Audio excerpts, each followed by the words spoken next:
all right, discontinued snacks, right? Yeah.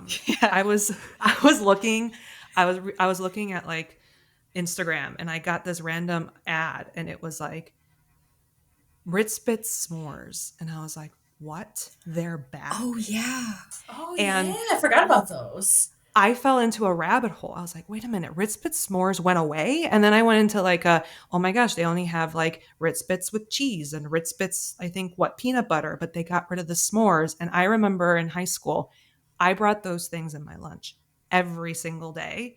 And I almost bought an Instagram ad. I normally don't do that, but I was like, oh my God, do I have to buy these like special snacks from this website? So it got me thinking, like, what kind of discontinued snacks would, y'all want to come back? I didn't even know that was an option. Hmm. Ritz Right? Bits s'mores. Yeah, that sounds I'm lovely. gonna have to try it. Send me the ad, please. Oh, yeah, I will. Conversion rate go It's way okay. up. I gotta try it. They're Your paying phone's for those already click-throughs. listening. Yeah, your phone's already listening, so it'll pop up short. Oh, yeah. Beautiful. Whenever. Yeah. True. Oh man. So I'm gonna go with, and I think these still exist, but they were taken off the market for a while and then they changed. I love Dunkaroos. Mm. Dunkaroos were so good, and I know, like, yeah, they went off the market for a little bit. They probably took out whatever MSG stuff like that made it good, and then they put it back on, so it's not the same. That and koala yummies. So so I think they're called Panda something now. Yeah. Oh They're wait, like- yeah. They used to be Yes. koalas. They used to be called koala yummies. So now I'm thinking about them, like koala yummies and Dunkaroos. There's something in my mind that when I was a kid, Australia just stuck with me. Yeah. And yeah, they used to be called koala yummies back in the day. What flavor koala yummy is, like the chocolate? Oh, or the- chocolate. Okay. I was just making sure, Hands down. okay? Hands down chocolate. Yeah, yeah. I have two as well. The first one is a beverage. I don't think they exist anymore. Bug juices. I used to love bug juices, and I think that they like don't exist anymore because I've looked for them several times. I think they've morphed into something else. Maybe they decided like this isn't a nutritious beverage to give children, and that was probably fair, but they're very delicious to me, and I wish they'd come back. I also think that this has been discontinued. Kix cereal. I really, really, really loved that cereal, and I don't It's think it's still like a around. thing. It is? I think so. Oh my I god. used to love cakes too. Yeah, just the Wait, plain wait. ones though, right? Like they Yeah. had like berry kicks and stuff, but like plain old, Yeah, like Plain. the plain old Kix was great. So according to the internets, it's saying that bug juice has not been discontinued. Okay. So this has just been a big freaking prank. Congratulations. Everybody's been It really playing on has. me. So you can Everybody's either get been it. pranking on me really hard lately. You can either find them on the official Bug Juice website or on Amazon. Okay, but like they're not at the gas station, and that's where you had to get it. You know what I mean? Yeah, Because it was correct. like your parents were like Right. looking for something for you to just like be quiet on the road Yes. trip, and you were like Yes. negotiating for bug juices. Yes, but yeah, if you really want to throw it into your past, just go ahead and throw it in your Amazon cart. Guess what we're drinking next race weekend, guys? I'm getting a 12-pack of those bug juices. It's about to get crazy. crack yourself a cold one. Okay? Yeah. Sure. For What about you, sure. MJ? Got anything I cooking think over there?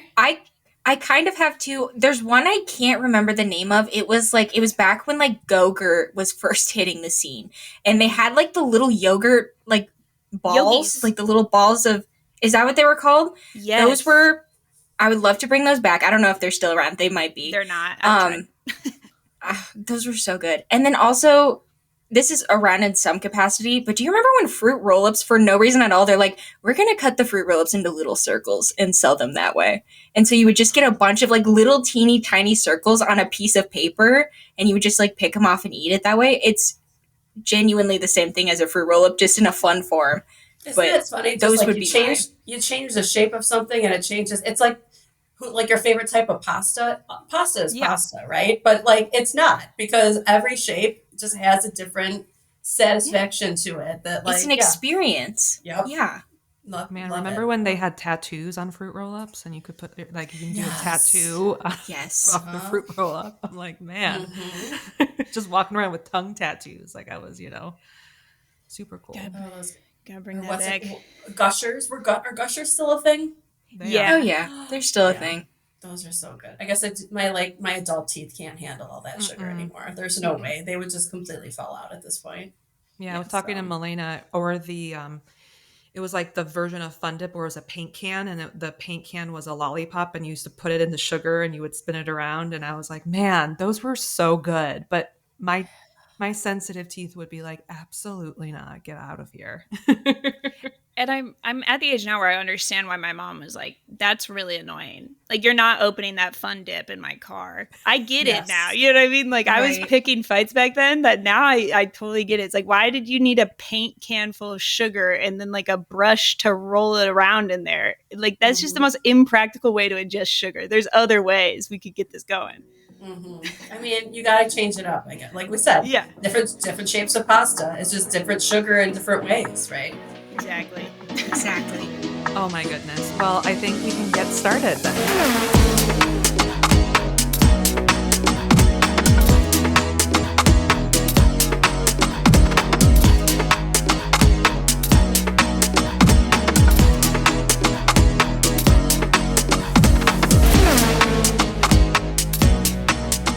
Welcome to Lapid Like It's Hot. And we are very happy to introduce that we have Andrea and MJ from the Lampstone podcast. Thank you guys so much for coming.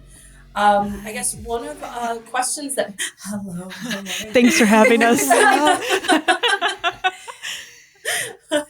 Lots of laps.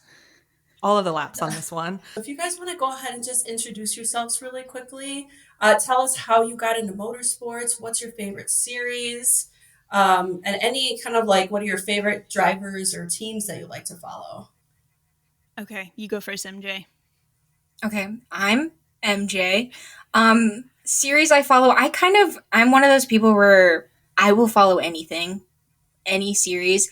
I think the main ones are IndyCar, F1, NASCAR, and like supercars, and also a little bit of IMSA, and also a little bit of like Formula E. But I think those are the main ones for now. Awesome. Light What load. else? Not really that much going on. No. Light Any work. like is there any specific teams that you like to follow or drivers that are like your focus? I think my main driver has always been just like Scott Dixon, period. Yeah. And I think like I kind of root for anybody. Like it's not really that hard to convince me to root for you. All you have to do is just be like a little silly goofy or like try a little hard, and I'm like, okay. No, I'm rooting for you too. But I always say, like, when someone asks, I say I'm a fan of Scott Dixon. Awesome. Very cool. Andrea, how about you? Yeah, hi, I'm Andrea. I cover, I would say like the same series as MJ. We just have like different like orders of importance. Like I definitely feel like I started with F1 and I've been watching F1 the longest, but closely followed by IndyCar, and then NASCAR has been a fun addition this year. And then I kind of like have adopted supercars in IMSA in a way, and a little bit of Formula E because I just like to chat with MJ about it. But I'm starting to gain my own identity as like a supercars IMSA follower. You know what I mean? Like I'm not just doing it, to appease MJ. That's how it started. But then I was like, actually, it's kind of cool. I should watch it probably.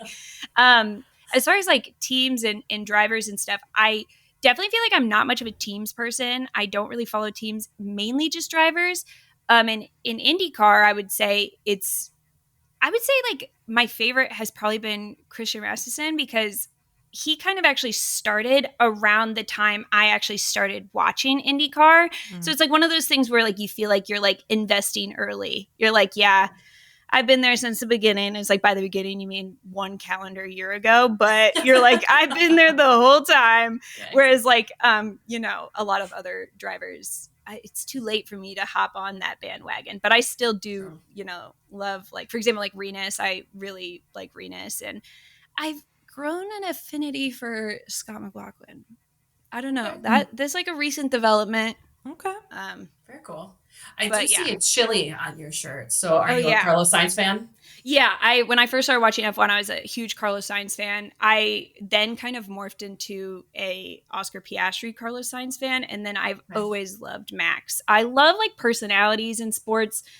I definitely think I'm like drawn, especially in F1, like those three have like a very kind of like stone cold competitor personality that I think is like sure. interesting. You know what I mean? But in like their own ways. But they all at the end of the day, like they're pretty stone cold competitors.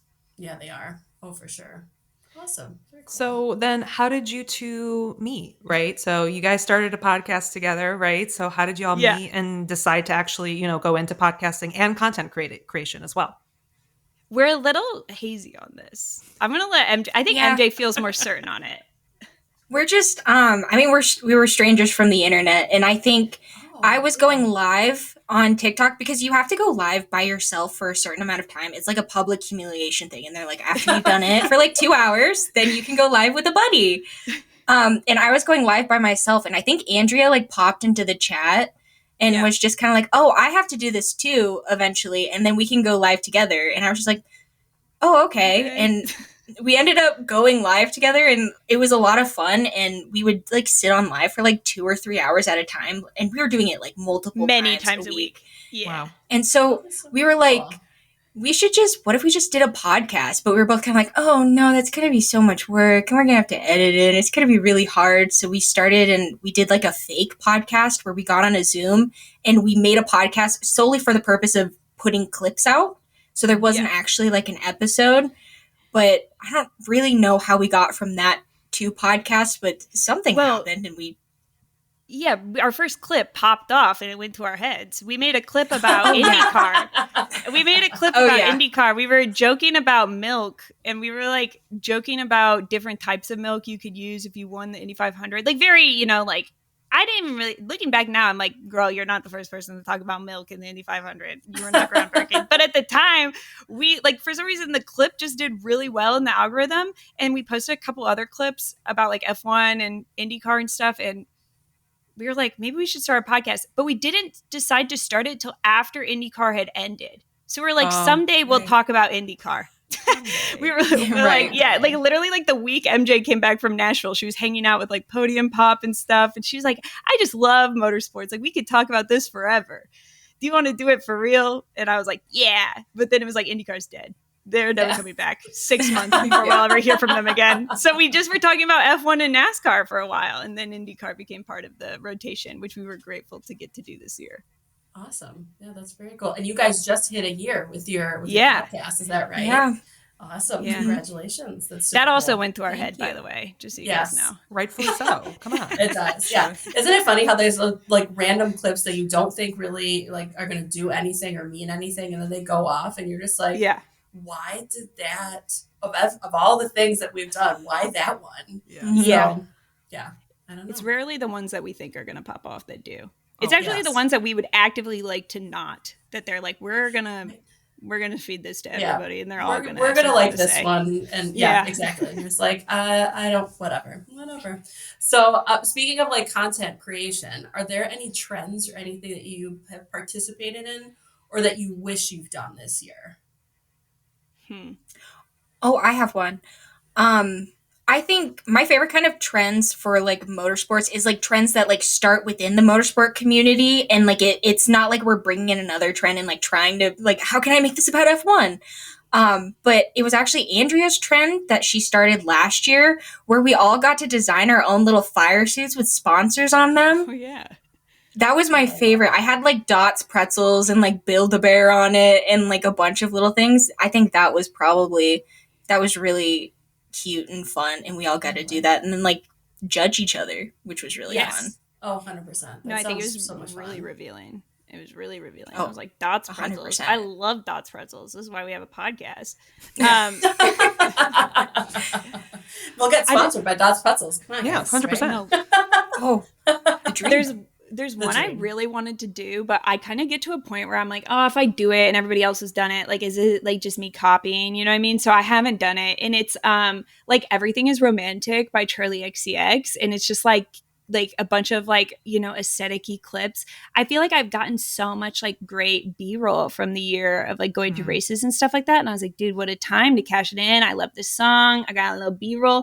But then I was like, everybody else, I don't want to look like I'm like copy. My B-roll, as it turns out, looks a lot like other people's B-roll that also went to races. Yeah. We're all taking the same B-roll of the same cars. as Yeah. it would I mean, it's happen. hard, right? Like how Yeah. many pictures and videos and clips and stuff like that, like super cool, and like you Yeah. want to share it, so it kind of ends up looking like everyone else's, Yeah. but unique to you, right? With Yeah. unique to your experience That's of it. my B-roll footage at Nashville. Thank you very Exactly. much. It's my Yes. IP. You can't take it from me. Exactly. Okay? Exactly. Literally. Exactly. I just remember when I hopped on, I think, one of the lives that you two were on with Podium Pop Girlies. And I think, Andrea, you just did the Hamilton trend and you still had like the drawn on beard. And I was like, oh my God. So I immediately went to your page and watched your video and I was like, this is incredible. This is so Thank awesome. you. A lot of people were concerned about that live. We didn't really have like the time to give context to everybody that joined, so we did get some messages that were like, "Hey, what's up? Why are you wearing a mustache? What's going on here?" But, Trying a new look. It's fine. Yeah. This is me. Authentic I think me. I think that's like kind of how me and MJ both like started, like connecting over like content making, is that like a lot of motorsports content can be taken so seriously and be so like self-important in a way. And we both were like, what if, get this, we just like laugh a little bit, you know what I mean? Like there's like different content for different folks. And me and MJ both, we were like, I think we are comedy content creators. We're here to like make people laugh. So maybe that's also why I'm like, I can't really get away sometimes with like the B-roll cutesy aesthetic videos, because I'm like, there's always somebody out there who's really nailed it, but I can nail a Hamilton cosplay. We all have to have our strengths, you know what I You mean? did Yes, incredible. 100%, I'm just saying. yeah. Yes. Yeah. Bring that out again. Like in a couple I of think months, be like, I'm doing this again in a different way. I sold the jacket. on Facebook Marketplace. I was already mid selling it on Facebook Marketplace. And I was like, before it goes out the door, I got to use it for this video. So you can find if a it's- frilly shirt and a jacket Yeah. anywhere. You will be fine to do this again. Yeah, It it is- might be a different costume. It is Halloween, right? So you're gonna find costumes and stuff like that true. everywhere. Mm-hmm. That is very true. Yeah. Yeah, me and MJ were cooking up what our Halloween costume. We got something for Lapstown. Are you guys going to dress up for Halloween on your podcast? We haven't even talked about it, to be honest. No. Like, I I think feel you like should. we just live our lives day by day, and I'm just like, we'll text each other stuff like that. But like, I personally, right, I can't plan. Monica's the planner between me and her. Like she blends everything, and I'm just like, okay, I'll do it. So I'm over here with like my So spreadsheet. she'll tell you what being costume like, to wear. we're gonna check in here. We're gonna Right. arrive here, and all Melena says is send me the invoice, and I make her a little invoice, and I just send it over, and I'm like, all right, so Yep. I'll start a project Yep, plan and on I'm our just like, Halloween I am costumes. in. It's fine. Yeah. Yeah. I'm a B personality for sure. Like, so yeah, maybe that's just what I'm going to be for Halloween, is a B personality. There you It's go. fine. Okay. I think that you could also like be like the bee movie. It could be like an open for interpretation. You just dress up like a bee, and it could really mean Just a whatever bee. you want. Yeah, you know what I mean? Yes. Save the Right. bees, bee personality. There you go. Oh yeah. Bee movie. Yeah. Great Just movie. hear everyone else's interpretation. I think that would be great. And just Yeah, be like, yeah. what do you think I am? Like, Love it. Oh You're the my bees. God. Oh man, you guys don't watch NASCAR. I was gonna say you guys could be the bees on top of Homestead's spotter stand, but it's a little Oh. niche NASCAR lore. We We'll can talk send about you it the off air. song. All right, Don't even yeah. worry. Yeah, there's there's a like whole a whole- song. A whole production, whole song. We'll send it to you. You'll love it. Yeah, you guys are gonna love NASCAR. It's really fun. perfect. Yeah. Oh my gosh. So I know that we talked a little bit about who your favorite drivers are and who you follow, but specifically to IndyCar, right? So we have Scott Dixon, we have Renus, we have, Scotty Mack. Who for the 2026 season do you want to start following? Oh, and Rasmussen, right? Outside of those groups, like for 26, like, are there any new drivers that you're going to be like, ooh, I want to follow him just because 25 was a great season, or it's a newbie like a Dennis Hauger coming into the grid? Yeah, I mean, Go. I feel like we're gonna have the same. Am I allowed to claim Will Power right now? Like, you know Claim what I mean? it. Like, Claim yeah. it. no, I guess Sorry. it's fine. You can have Amen. willpower. Yeah, I was like, me and MJ are probably gonna have the same answer, which is that we both are like here for a Will Power revenge tour. We think it's fun. I think it's gonna be like great to see his dynamic with like the rest of the Andretti teammates. Like, I think it's gonna be chaotic in all of the best ways. And I think it's like the perfect drama to set the season up. I'm like clocked in the day that he gets to get in that Andretti car for the first time. I'm all in on Will Power. 100%. Well, if you got willpower, I'm going to say I think Dennis Hauger is another driver that we're going to keep our eye on. But I, kind of out of left field, I'm keeping my eye on Kiffin Simpson because I was so shocked by how well, not shocked, like not in a mean way. I was just like, I was happily surprised by his performance this year versus his performance like last year as a rookie. And I think with Alex Palou and Scott Dixon at his side, there might be something like truly phenomenal to happen from Kiffin Simpson. So I'm keeping my eye on him as well. Okay. Yeah. It's Awesome. when you have, the GOAT and the second GOAT of IndyCar, right? Like Right. you have to be good, right? You have two of the best mentors ever. Oh, yeah. Right. Yes. I was going to say, like, just having those mentors, like, he just better be soaking up all that advice that those guys are giving him. So he's in a great spot. I totally agree. So, so I know you guys have been to some races in person. So are there any races that you wished you've gone to, or any ones that are your favorite between NASCAR, F1, whatever series that you guys have gone to see? I weirdly have been like realizing that I've never been to anything in IndyCar that's not an oval. And I do think that like ovals are probably the best bang for your buck, the best experience. Like you get to see the whole track and everything. But I think that this year I would like to try to make my way to like a mid Ohio or even like a Detroit or something like that, just to get like a little bit more of a well-rounded IndyCar experience. Because I would love to go to Road America. It's like probably gotta be genuinely one of the farthest races from me in DC. Yeah. But like things change. If you catch me at Road America, mind your business. But I think like it's kind of weird because I don't really think that my current experience of going to IndyCar races is like very all inclusive. You know what I mean? I can't really speak to anything other than just the standing in the infield of an oval experience. And so I would like to switch that up a little bit. But I definitely think that is not to say that the ovals probably won't still be my favorite. Yeah. Okay. There's definitely something to be said about ovals. I think it's a completely different experience. Like seeing the whole entire track. If if you're like on one of the shorter ovals and things like that. Different drive, different experience. So I'm with you on that. Yeah.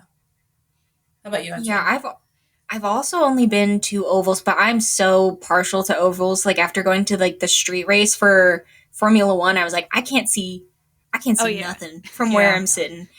Yeah. But I would love to go to Detroit. I think that's a bucket list just because it's just chaos. I think that would be really cool.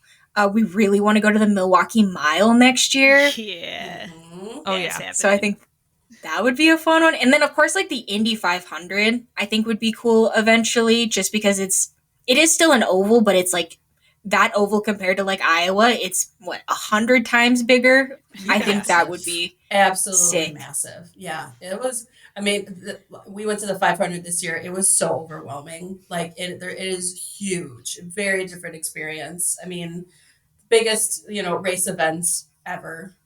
Yeah, you guys really, really have to go to that one. I totally agree. And yes, when you're like at a road or street course, like you definitely lose track of the race. Mm-hmm. So both Monica and I will have our app open and like actually, watching the live feed, parking ourselves in front of one of the big screens and making sure that we can see everything and hear everything. And it kind of, you definitely lose track after a little bit. Yeah, and road courses like Mid-Ohio and Road America, like they have their own like identity, right? Like Road America, like people, there's like a contest on like dressing up your golf cart, right? And like there's like traditions and things like that. We've never camped, but I just want to see what happens after the lights turn off. Honestly, like is it like a giant like hippy dippy awesome party? Probably.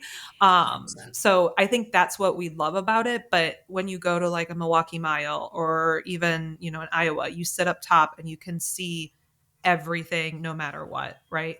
Road America is so long. It's just sometimes you just see like, oh, Will Power. Oh, okay, there's Pato. Like you're like, oh, okay, I get to see like one car like every 3-4 seconds, right? So but it's just honestly it's the vibes. It's like a giant campground. Awesome. Like this year it was hot. It was like 100 degrees on race day, and Road America was still packed. Like people, I was like, please wear your sunblock, because you could tell people were just like tomato red. But people were guzzling Miller Lights like they were going out of style, and just baking, literally baking in the sun just to be there.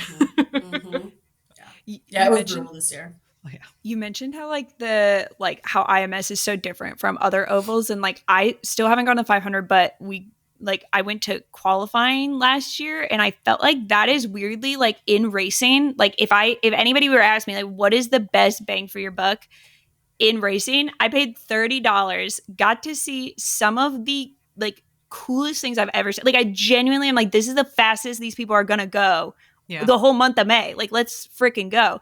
And it's GA. So there was at one point, I'm in like these stunning seats, like right on like turn 1, you can see turn 2. And I'm thinking like, oh, if I ever go to the 500, like this is where I want to be. And the people around me are like people that like have lived in Indianapolis for generations that are like, yeah, you'll get this seat over my dead body. And I was like, dude, you got like qualifying day at IMS. I was like, this is the best bang for your buck in motorsports. Period. So, and it's not crowded at all, right? No. I would imagine during the qualifying. So, yeah. And you still get to experience all the grounds, because like, imagine 400,000 people in that place. Yeah, I think you get to like a little bit more freedom of movement. 100%. You're not fighting through the crowds as much. No. And like you get to like get right up in there, see all the drivers and everything. And they're not annoyed yet with our presence, because they're still excited for the joys of Indy 500. I think on actual race day, they're like, please stop talking to me, everyone. Stop touching me, please. Like, I don't want, no. Well, we've talked about our Legends Day experience, and we're just, it's very, so crowded, so many people. And you're right. The drivers, they're trying to get in the zone, and like you got all these fans that are in their face and stuff like that. Yeah, it's a different. Are there any NASCAR only or F1 only tracks that you wish that IndyCar raced at? Oh, MJ, she's like, I have all day. Okay. Have you guys ever heard of the Charlotte Roval? I'm on this boat. I watched the Roval this weekend for the first time, and I'm on it. Yes. Isn't it a joy? Like it's truly an atrocity. Like it's definitely something that was created, and then they were like, "What have we done?" And now they're like, "Let's race there every year during playoffs in NASCAR." So I always pitch forever. I think every series should have to race at the Charlotte Roval. Every mandatory single one. Yeah. Yes. Dude, they're like going like 5 wide on the Roval in a NASCAR. I'm like, imagine what we could do with an IndyCar. They're so much smaller. You can throw like 7 of those in there. Like, who cares? Like, it'll be great. God. That would be absolute carnage, and for IndyCar, right? It would be beautiful. God. And that's why it's so much fun. And that's why it would be fun to watch 100%. Oh my God. All right, we got the Roval. So wait, tell me Roval. Explain to me, because I didn't watch it. So describe it for me. So they took all of the worst parts of a road course and like kind of the worst parts of an oval, and they were like, put both of them together, and it made something beautiful.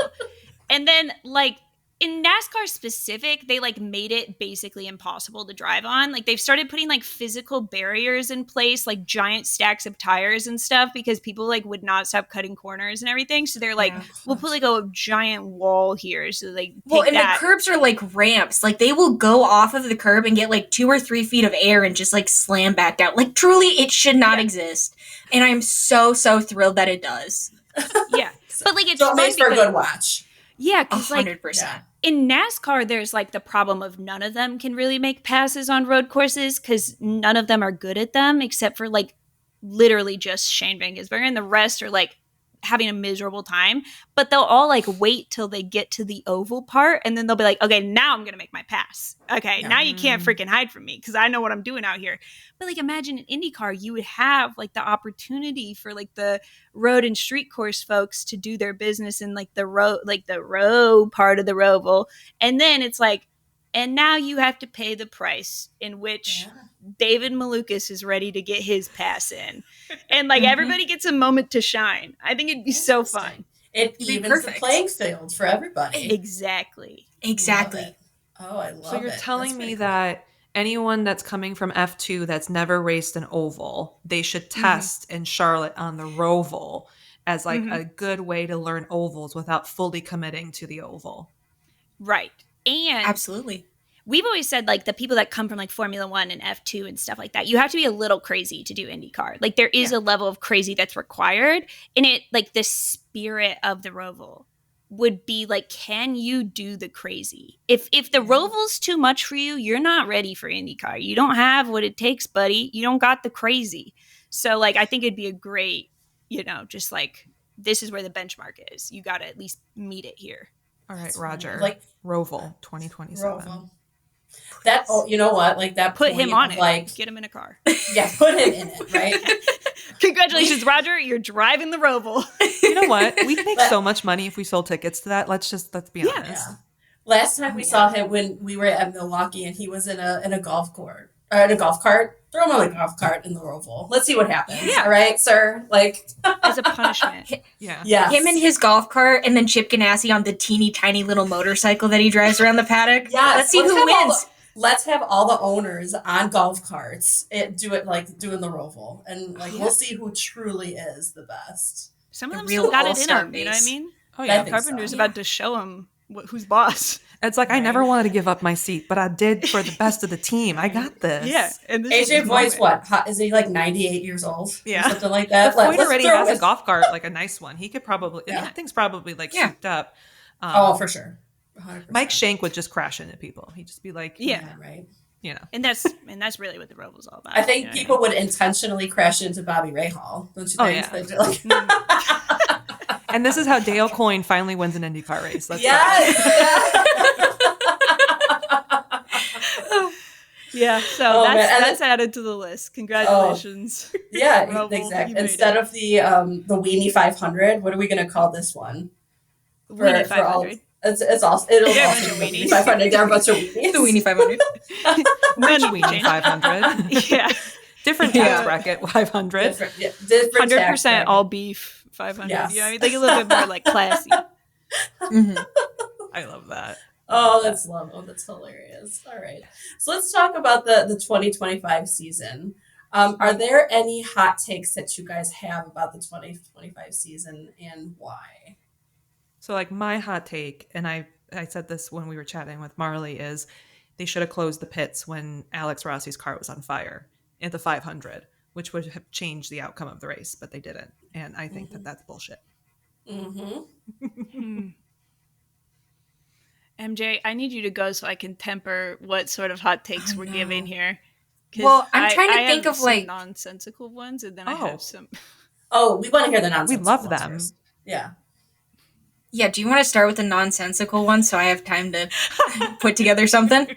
Okay, lap it like it's hot, audience. Just so you know, this is just how I roll. Okay, I think you should be able to cheat a little bit, and let's just see what would have happened with those blended rear attenuators. I wanted to see. You know what I mean? Because like I just feel like it was such like a big hubbub. It like it was my first real Indy 500 watch experience. I've like watched like the race before, but like it was my first time like watching everything. And I was like, everybody's just talking about a freaking attenuator. I don't even know what that Losing their is. minds. No one knew Losing who it their was minds until over it. 2025. Yeah. But they were like, what? Right. Right. And then it bummed everybody out so much. Like I was like, guys, look how sad you made Joseph. Like he has to like run around the track in despair. Like I was like, guys, I don't know. I feel like we should let him like do it. I don't know. I was like, I don't even know what an attenuator is. He should be able to cheat a little. I'm sorry. Just like that one seems kind of fine. They said it was just cosmetic. I do things just cosmetic all the time. Yeah. I dye my eyebrows Same. with beard dye. That's not following the rules, but it looks nice. You should be able to do it. I don't know. No, I'm just kidding. I don't think cheating is good, people. I'm just saying it bummed me out a little bit. And I was like, maybe they could have just handled this a little bit better. I don't know. To not bum everybody out so much. And it also made like IndyCar look so silly, just as we were just trying to get all these people into IndyCar. Like me and MJ had been spouting off for weeks to get all these F1 people to watch IndyCar. And then they're like, what do you mean one of the people who owns the team also owns the series? And I'm like, no, I know. And they're like, what do you mean they're cheating? And I was like, no, I get it. I get why we're angry. What do you It was mean just they cheated the fault in 2024 as well? Like, what's going on? So I was like, maybe next time we handle family business behind closed doors and we don't have to bring everyone into it, Roger. You know what I mean? Yeah. And also, you guys fired Austin Cindric's dad, and now he's not even a Nepo baby anymore. It's just the whole thing was a mess. Next time, let's handle our mess behind closed doors. We don't have to bring everyone into it. Less transparency from IndyCar. No, just kidding. But you know what though? Like My hot take. it is like the drive to survive, right? If you do bring the drama into it, though, there are people that they just thrive solely on the drama. The drama. Which is 100%. me. I love listening to drama. Oh my God. Yeah. I can, oh my God, like I want to hear about the beef between two drivers. I want to hear about the cheating scandals. I mean, I'm a Ferrari fan, and I loved when they were winning. And they're like, I don't give a shit if they're cheating. All right, they're winning. That's all that matters. Okay, That's fair.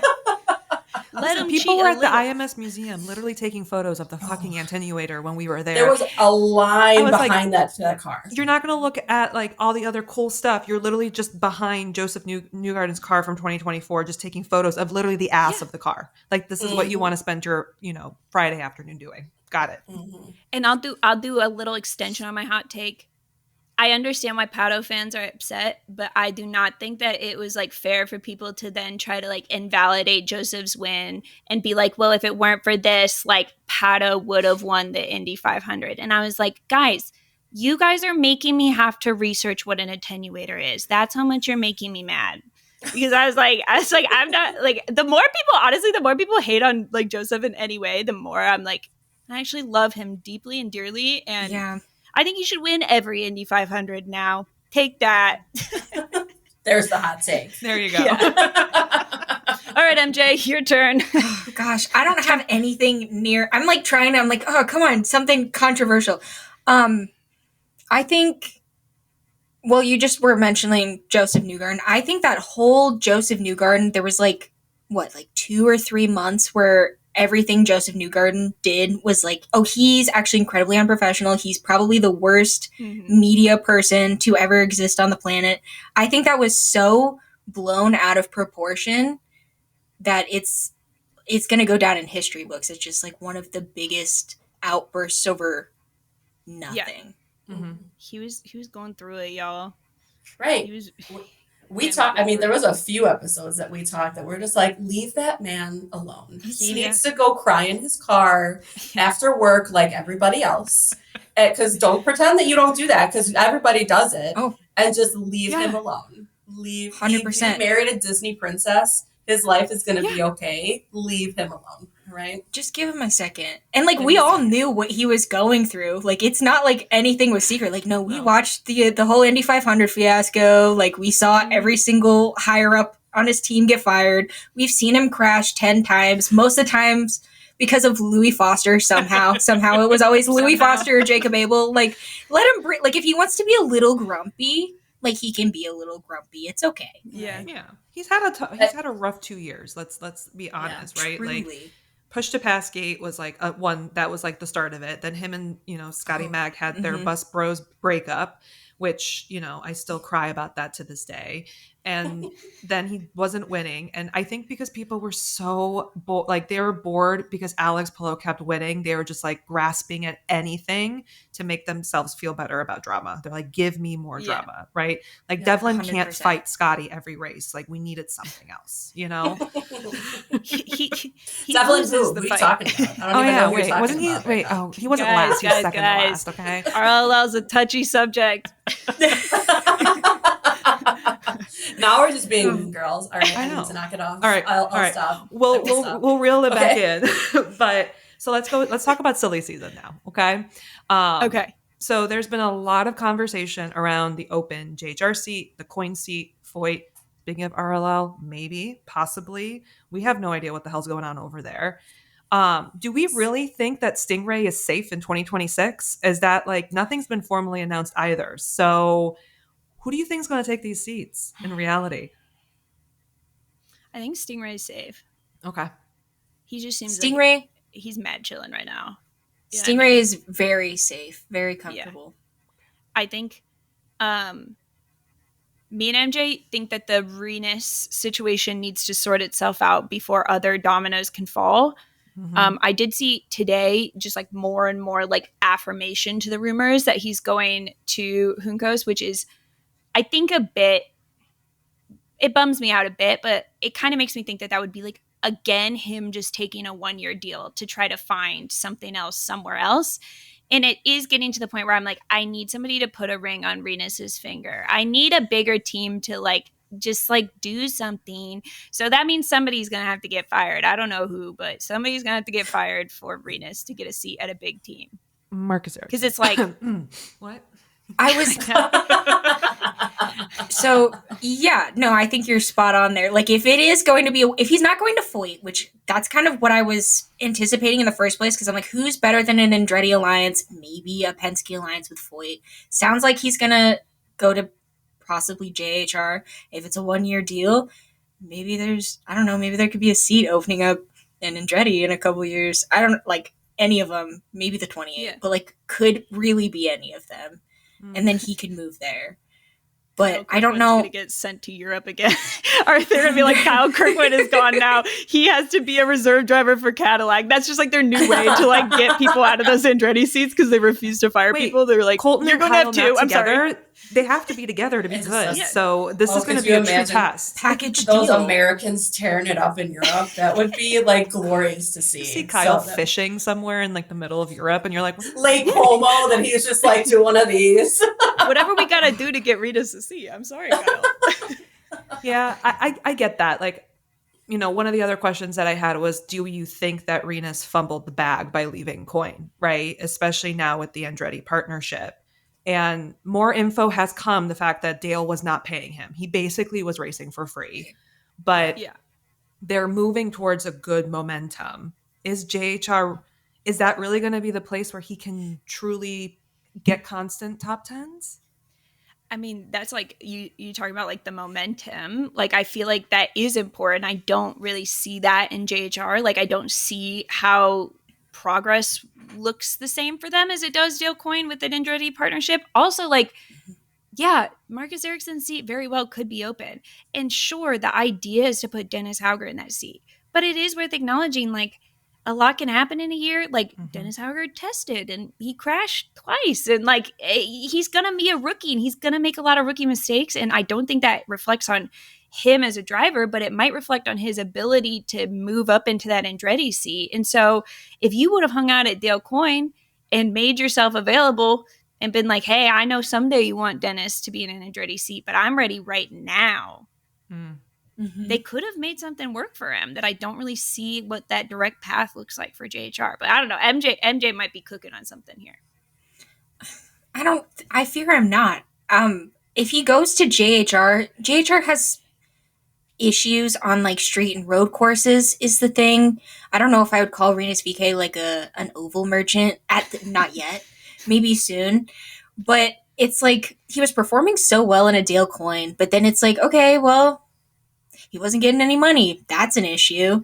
I don't know if JHR is necessarily a step up performance-wise, but like, I guess it'd be cool to make some money. Sure. Yeah, sure. It's just like, it feels like he's stuck between a rock and a hard place. Yeah. Because they're so clearly like you would have had this opportunity with AJ Foyt if he could have even secured that opportunity. It's like you have Dale Coyne where you can perform well, but you're not making any money. You have JHR where it's like, well, do they perform well? Sometimes, but at least you're making a little money.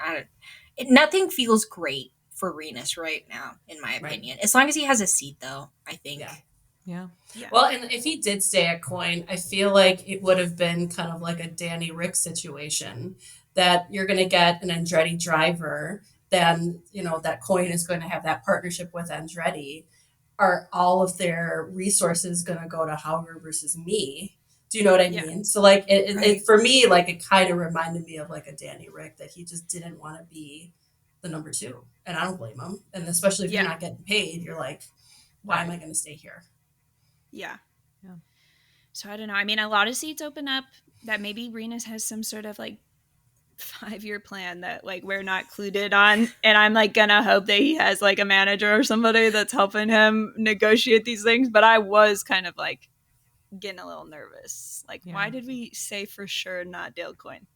Well, it's going to be Seems very interesting permanent. because Prema is still a question mark. We have no idea if they're coming back.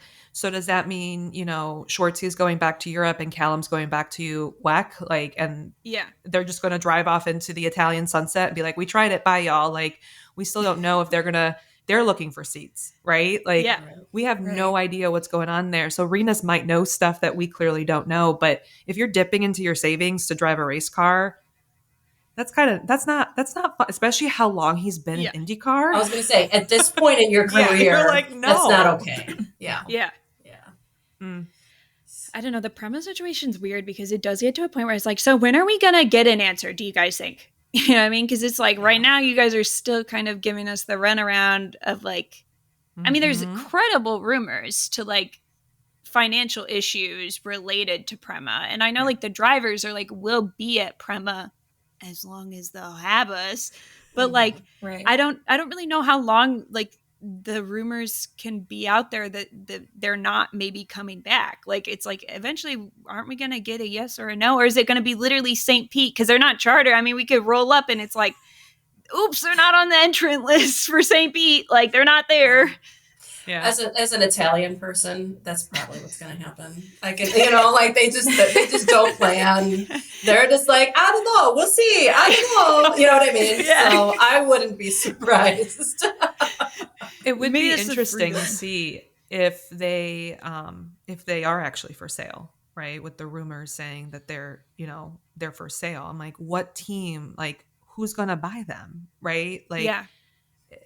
it's 30 million dollars to have a 2-car team. Like, why did they start? I have so many questions. Why 2 cars? Why couldn't you have just done one and tried it out and did it with Callum? And yeah, I get it. Schwartzy would have gotten his, incredible pole at the 500, blah, blah, blah, blah. But I have questions and I would like to have a conversation with them to be like, did you just spend money? Like, did your mom just give you a credit card with no limit and you went, whoop, I'm swiping. And now they're like, oh no, I have to pay this. This isn't fake money. Right. With no sponsors either. Nobody made you do that. Yeah. Nobody made you do that. Like they were like, we're not going to do sponsors. I'm like, oh, the thing that everyone else does, you're not going to do it to make money. Have money. Yeah. Like I was like, okay, all for what? A sick livery? Like I guess, like I don't know. But like that was the weirdest thing when I first started hearing about their financial issues. Is I was like, yeah, no, there's a thing that everyone else does where they get money from sponsors and then they put them on the car. Why did you guys not do that? Are you guys like, what do you mean? Arrogant Italians, I'm telling you. They were literally going to come here and be like, we're going to school these Americans. And it was like, all right, dude, that works all the time, doesn't it? Like, but they showed up. Even their hospitality, right? True. Like their hospitality yes, is fucking gelato and espresso. And Dale Coyne has a bus from like 1995 and like living his best dream. And they're out. Renus is out driving both of them, and you're like, what? Yeah. What are you doing? What? Do you think that we have like a Dogecoin car for fun? Like it's for money. We're trying to make money. Like you think like who drove that, by the way? I don't remember which driver. Bless him. He's got his own issues happening. But like I just was like so confused when we were like hearing all these rumors about financial issues. I'm like, yeah, no, that's a given. This is expensive. Like I don't Renus isn't even getting paid. What did you guys think was happening here? And you're paying Roman Grosjean to be your reserve driver. How much money did you pay him to basically sit there and go, okay, I'm going to Costco no today. sense Bye. to me. Did he even make an appearance? Like, I don't even think so. I saw him at Nashville, and he was literally talking to other teams trying to get a seat in his Prema Polo. I was like, hello? Like, I was like, are you on a company dime right now talking to these other people? What do you mean, Roman? Oh my God. What do you mean? He's not real. No, There's nothing about that man that's real. Every time he pops up, everything I hear about him, I'm like, so why is he collabing with Disney? Why is he he's never at an IndyCar race? He's wearing the Prema Polo. Why is he collabing with Disney? Why is he talking to Dale Coyne? What's going on? Why is he allowed to fly planes? What's happening? Yeah. What's happening? Yeah. Why is he His gap year. family? He had like an amazing gap year. Like really, and that's all he wanted, I think. Like truly. Oh my gosh. So, man. Speaking of Dogecoin and the driver we won't talk about, do we actually think Devlin's going to come back? Like, are we really, like, is RLL really going to, like, you have Louis Foster, and he has, yes, he won Rookie of the Year, and he had glimmers of hope. But Graham, like, poor Graham, like, sometimes I'm like, what are you doing, my guy? Like, you should just call it.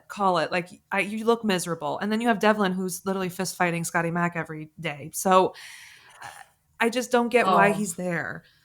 I am praying for Mick. I think that would be the That coolest would be thing. cool. Oh my God. When I saw that story that Mick Schumacher was testing, I shat my pants. Like, I was so excited. Because, like, again, so my first, I'm a Ferrari fan. The first F1 race that I went to was Indy in 2002. It was a Ferrari 1-2. It was Michael Schumacher was in that seat. I mean, Ralph Schumacher, all that stuff. I am such a Schumacher fan. I will die. I will absolutely pass away if that happens. I mean, I got an IndyCar podcast that I would really like to take off. So if we could get some more F1 people to tune in to some IndyCar races, I'm not complaining. Come on. Dude. Yeah, exactly. And there gets to a point where it's like, oh god, me and MJ basically we sum RLL up with like they enjoy suffering. They're a glutton for punishment. Like this is like their thing. They like to suffer, but there does get to a point where it's like, do you want to do good in racing? Maybe. Mm-hmm. If Right. so, do you think that we could, like, if you're gonna have 3 cars, like those charters are they're kind of a hot commodity right now. If you're gonna be holding 3 of them, maybe it'd be nice if 2 of the 3 were not occupied by people just hanging out on a Sunday. Right. Yeah. I mean, I'll give some credit, like, not everybody, but maybe Graham and maybe Dev, they're just hanging out on a Sunday. And it's like, those are 2 valuable seats that as a fan, I think like it's an unfortunate truth with IndyCar that there will be pay drivers. There's pay drivers in F1. We're just nicer about it. There's pay drivers in NASCAR. Nobody like watches NASCAR. And so we bully them in our own little NASCAR world, but not everybody bullies them. But like in IndyCar, it is kind of like, if you want to see growth in the sport, like you cannot have a team where one person is just like a partial owner of the team and hanging out on a Sunday in a car, and then the other person is paying for it with cryptocurrency, which isn't even real money, I don't think. So like it gets to a point where like I would like to see somebody like a Mick Schumacher if his test goes well, or frankly anyone that would like to race a car on Sunday to get a shot at it, because I think the sport needs that to grow. You can't have these people hanging out here. Right. Somebody who deserves it, because there's a lot of drivers that are waiting in line for any seat. How about that Linus deserve that Lundqvist? seat. Give him the Yes. seat over Yes. Devlin. Oh, yeah. Like, Mhm. like there's so many people that, and Graham, like I like Graham, but he's kind of the, the Lance Stroll of IndyCar, where it's like, okay, you've proven to your dad that you did it.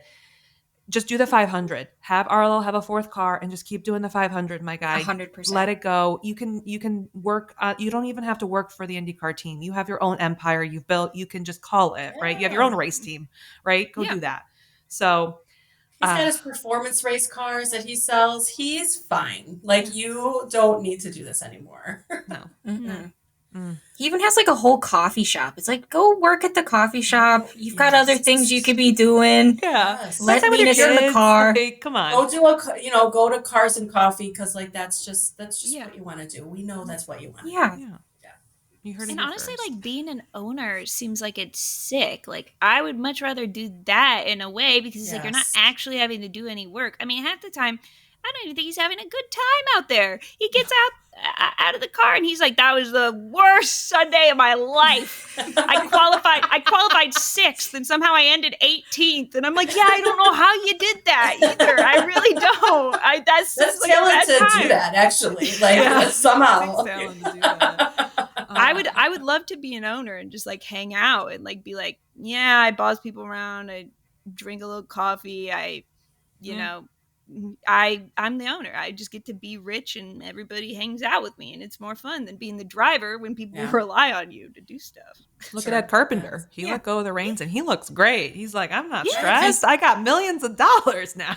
And he pops into the 500 to get his fix, and he's out of there. Yeah. You know? Be more like Ed, Graham. Be more like Ed. Yeah. Agreed. an example Agreed. to us all, really. Yeah, truly. Let Christian Rasmussen drive that car as well. Yes. Just see Yes. something. You know what I mean? Sure. Oh God! So, do you guys have any plans to go to races in 2026? Milwaukee's a go. Milwaukee's a go. Yeah. Well, I definitely am. I'm kind of bummed because I wanted to try to make Arlington happen, but more importantly, I'm probably going to end up going to Phoenix because it's just like the perfect content opportunity. I mean, we got NASCAR's going, we got IndyCar's going. Yes. Like, let's do it. But it's like they're so close to each other that I have a job, so I can't do both. Boo! Right? Boo! Yeah. More people listen to these podcasts so that we can quit our Exactly. jobs. No, please. Yeah, please. Yeah, Dots Pretzels, are you listening? Can we be sponsored, Yeah. please? Like, I don't know, MJ. What else are we cooking? The rest we kind of play by ear with IndyCar. I guess it's like with IndyCar, it's like wherever the wind takes us. It would have been Iowa if they hadn't taken it from us. Oh, yeah, I apologize. dang, rest in peace, Iowa. I think the closest one to me, besides Milwaukee, would be Gateway. That could be kind of fun. But I'm truly just like, I'm literally down for whatever. If IndyCar, whatever you're cooking up, I'll try to be there. Every single race. There you go. Do it. Yeah, we're gonna Awesome. get Yeah, we're well- gonna get a van. We're gonna hit the road. And that's one race that, like, I Yeah, think just do Monica and I will definitely be there. We love a good Milwaukee race. It's like an Mhm. hour away for both of us. Like, we'll We'll be at both. We'll be. You'll get your yeah. cream puffs. You'll be in Dairyland. It's so much fun. You And- guys are gonna love it. I understand why the drivers don't like them, but I love double headers. I think Same. that they're so cool. I mean, I totally get why like the drivers and the teams are like, this sucks majorly. I'm like, yeah, no, I get that. But like for me, I'm having a great time because like just as when like I'm like, oh, Saturday didn't go my way. Guess what? We're waking up, we're doing it again tomorrow. Yes. I Yes. love it. And I think it's like the fun of like a giant point swing that could happen. I mean, like in Iowa, it was like, you know, we were like, ooh, is Alex Pillow really going to let them get away with that? And then on day 2, he was like, not a chance, No. not a chance. I'm winning this one. But like in normal situations where you don't have an Alex Pillow, it could be massive point swings that could make the championship a little spicy. Yeah. What are we going to do about that guy? You know what I mean? I know. Right? He should take a gap year. Let's be honest. Just like, you know. No, literally. Yes. Yeah. It was more fun when he didn't know how to do ovals. Can we go back? Yeah. Yeah. Can we I like know. have a little Exactly. amnesia, please? Yeah. Stop being friends with Dario Franchitti and he's telling you all the sweet spots of like how to do it. Like stop. Right? Stop learning. Stop learning and growing. Knock it off. Please. Yeah, exactly. Hopefully he's hit his growth and like Yeah. this is it. Hopefully We're just you like, peaked. He plateaus. Peaked. Yeah. That was your peak. Congratulations. Now we can move on with our lives. He's like the kid that accidentally is like 5'10" in like 3rd grade. And then like that's just the height that they are forever. And they're like, dude, I thought you were going to go pro in basketball. What happened? We're gonna start tiptoeing into some NASCAR content a little bit here. But to start us off, if you could have any driver from any other motorsports series attempt the double, who would it be and why? And it could be someone from NASCAR, but it could be anybody. Because we all know Kyle Larson's not coming back. So who's going to do the double? Anyone. And thank God for it, man. God. If I see that Kyle Larson merch trailer at any IndyCar races this year, I'm about to freaking lose it. He doesn't even go here, folks. I'm gonna let MJ go first because I have 2 people in mind, and if you say one of them, I'll say the other. Okay. I think I know who you're gonna say. So I'm gonna say Scotty Mack. I would like to see Scotty Mack do the double, especially because then he'd be able to reunite with his supercars bestie SVG. Yeah. I think that would be lovely. I also think he is someone that is capable of driving both vehicles, unlike other people who have recently attempted the double. Not to name names. No, I will not name him and shame him. So I would say Scotty Mack is my dream. Okay. Yeah. I mean, like, I kind of similarly, I think it's like more interesting to have people that genuinely like know how to operate both vehicles. Turns out that's important. And Scotty Mack is one that like he could definitely drive a NASCAR very easily, probably. And so that's a great fit. Mine is similarly, Connor Zilisch, who's going to be a Cup Series driver in NASCAR next year, but is currently an Xfinity driver. He, I think, is a missed opportunity in the world of open wheel racing. He did the whole tried to get a super license thing, didn't work out for him. And rather than coming back like most like American open wheel racers and going into IndyCar, he kind of got swooped up and grabbed into like the NASCAR development. But he has like an express interest in doing the 500 and absolutely would be capable to do it. And I think he's going to be a menace in NASCAR next year as well. So I think that both Scotty Mack and Connor Zilisch have the ability to succeed in both. Because like part of doing the double two is that you actually want them to maybe be able to like finish. Yeah, that would be fun. Yeah. To do well. To do well. So like that's who I'm going with because I would like them to actually be able to operate the vehicles. Yes. All right. I would love to see Catherine Legg do the double. I feel like that would be really fun. Oh, too. yeah. I think that could happen. I do think that could, like, a very real possibility. I think that'd be from what I've love heard to could see her happen. do that. She deserves it, man. We started like a whole rumor about it, and then turned like there was like parts that it's possible. Well, it's possible. Yeah, Let's we just say had that. we had good sources too. By the way, but yeah, we did we're kind not, of like- perpetuate that rumor a little bit. saying it. I'm fine with it. Start it. Yeah, It started as a lie on the internet, and then people gave us Yes. evidence to support our lie, and we were like, "Thank you for enabling us." I think That's perfect. wasn't the reason why she couldn't do the 500 this year was she couldn't get a an engine lease. I think that it all came down to she had the sponsor, she had the money, she had the will, and she wanted to do it, but it came down to no one wanted to fund an engine for her.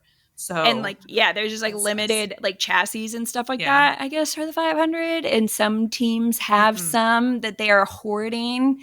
Rude. And I kind of feel like, honestly, looking at it, there is a point where I kind of wish like Penske would have stepped in or something like that, because like the benefit that is to the sport, like 100%. the ELF partnership and stuff like that, I do kind of feel like somebody higher up we need to start regulating these chassis and engines a little bit better so that we don't let opportunities like this slip through the cracks. I mean, another one is like Ryan Hunter-Reay potentially not having a 500 seat for this year. I'm like, no, somebody needs to step in, do something. He almost won. He almost won in 2025. Damn it! Yeah, like give him a. That's what I've been saying. Get him in the car. I know. Yeah, Laura, I was just sick of get this the big chassis pile. made. Give it to him. Give him to Catherine. Yes. They don't have to pay How for long it. have these chassis existed? You guys don't have freaking more of them? I know.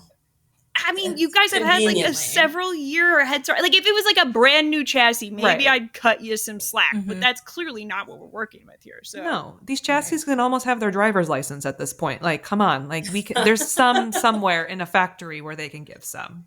Yes, for sure. I know. I'm sure. Yeah, it's in the deep dark bowels of the basement or something like that. 100% that they could dig it up for sure.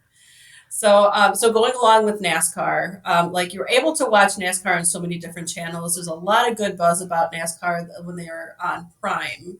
How do you guys think Fox did with the partnership in IndyCar, and what do you want to see that Fox do better next year? I think, like you mentioned, NASCAR is on a lot of different channels. That is one of the biggest issues they're dealing with right now. The channels prioritize them differently. And right now we're experiencing currently NASCAR is on their NBC part of their season, and NBC is like, we have other things to play on NBC. You're not going to get that. So we're on USA Network, okay? It's tough out here. USA Network is like a cable only channel for like moms that want to watch reruns of Law and Order, and then like randomly there's NASCAR there. And so like one of the best things about the Fox partnership is just that like Fox is a channel you can get pretty accessibly, maybe not for young people, which is maybe my biggest critique of it, is like young people, we don't really have like cable and stuff like that. And so like Prime was so cool because it was like everybody's got freaking Prime, but like it is nice, even if it is you have to buy some sort of package to get Fox, you know it's going to be on Fox all season. And the fact that they were kind enough to like genuinely give it a spot on Fox, like we weren't even on like FS2, like it was on Fox. That sort of investment I definitely do think shows like the seriousness of Fox in getting IndyCar to be successful. And just another like to be nice, and then MJ can maybe be nice to them too, but also maybe give like what they could work on. I do think that the commentary team this year was great. I think like it was so smart to keep like a familiar, even if you don't love, I don't love him all the time, Townsend Bell and James Hinchcliffe. You know who those people are. Like if you've watched for years, you know who those people are, a little bit of familiar face. And then they like throw in a Will Buxton who ended up, I've been watching like old IndyCar races and I never realized how much James and Townsend hated each other. And like Will has really smoothed that over. Like he has like really been like the perfect mediator between the two of them. And things are so much less tense in that booth. And then you just have like, I mean, the star power that is Jack Harvey. Oh, And so like, oh yes. and then we got like Georgia back. I was like, dude, we're cooking with gas. Like I was like, Kevin Lee, I was like, let's go. So the commentary team was like great. I think that they did a great job with that. Yeah. Have at it, MJ. What do they gotta work on? Well, no, I mean, I echo a lot of what you said. Commentary team was amazing. It's nice that it's all in one place. I do think the thing that fell through where they were going to have like their own streaming service for Fox, I think that put a real huge damper on a lot of people like getting into IndyCar, which is unfortunate. Overall, I don't know if this is a hot take. I think they did pretty well with like the weekend to weekend broadcast. There were a sizable amount of like blunders where it's like, okay, it's really cool that you started the race, but I was actually watching a commercial, so that wasn't very sick. But I felt like every time we would critique them, like the masses of IndyCar fans, even after the first race where we were like, okay, well, we can't see the timing tower. That's kind of odd. And it's like, we would love more like onboards, but the onboards you have are kind of wonky. And we really hate the Fox cartoons. Okay, yes. Everyone really hated the Fox cartoons. Not me, but everyone else did. And like immediately they're so scary and they're so weird. But just like the Roval, they do have a place in my heart where I'm like, this is odd. I think I'm gonna love it. But I think that they did a very good job of like tailoring to the fans, so they would like kind of hear our complaints or be like, okay, well, we very clearly screwed up on this aspect last weekend. It's not going to happen again for the rest of the season. And so for that, I would give them grace. But just the fact that we can't have like a streaming service, the fact that all of us are like, okay, well, I'm going to try to log into my parents' YouTube TV, but I actually have to be in their house and I live, 100 miles away. So I don't know if I'm going to watch IndyCar this weekend. I think that's going to be an issue, but hopefully moving forward, they'll figure something out. They realize how much money they're losing and ultimately their goal is to not lose money. Maybe it'll get fixed. Yeah. Yeah, it was hard because like there were times where I felt like that IndyCar was not really being prioritized, or like they had two things that were scheduled at the same time. Like I know that they had, I think at one point it was like a golf tournament or something that ran over. That were just like, okay, so what is happening here? That like it was just on hold for like an hour. Then they eventually put it up. Then there were situations where their power went out, that they lost their connection and things like that. So yes, that yeah. So, it was good and bad. Yes, it is accessible and things like that, but I think it's a huge missed opportunity that they don't have something. They need to have some sort of streaming, available as well. And then, of course, then football season starts and then forget it, right? Yeah. Like they're only, they're not, it's kind of why like the season is so short. Like they can't add any more races. Next year is going to be the, what's it called? The World Cup as well, right? Because Fox is going to air the World Cup, right? Mm-hmm. So that's we'll see what's going to happen with that too. So I'm not sure. Weirdly, one of the biggest obstacles that Fox faces too of getting this new audience that they're looking for is that a lot of people are not cool with like commercials during racing, especially if they're coming from F1. Yes. And I've like had so many people I've tried to get them into IndyCar and they're like, I just simply cannot watch this because of the amount of commercials that there are. It would be interesting, this like streaming idea that they've been tossing around. Like I love getting to pay for F1 TV and like getting the broadcast for F1 that I want. Yep. And I know it costs extra, but I get what I want. It would like be so cool if like we could get people into IndyCar and then be like, actually, if you pay like $10 a month, you can watch IndyCar, no commercials. The way that would like get people, I feel like $10. Like I feel like people would pay it if they like are interested in the sport, at least for like how short the IndyCar season is. I mean, you'll be paying it for a little bit, just like it'd be worth it not to have the commercials. Yeah. You just get those loyal fans, right? Like if you do have those fans that love racing enough, there's a market for it. Mm-hmm. Yeah. Mm-hmm. All right. Let's keep this NASCAR conversation going. All right. I've heard this a few times. What the heck is a stage 2 nap? Why is it amazing? And what is the IndyCar equivalent of a stage 2 nap? Okay. Where do we start with this? Stage racing. So basically they were like, NASCAR, as it turns out, can be boring at times. So let's try to every once in a while get everybody back together and do a little chaotic restart. And so they were like, thus the stage was born. Is that a good way to sum it up, MJ? I mean, think that's like word for word what they said when it happened. Yeah.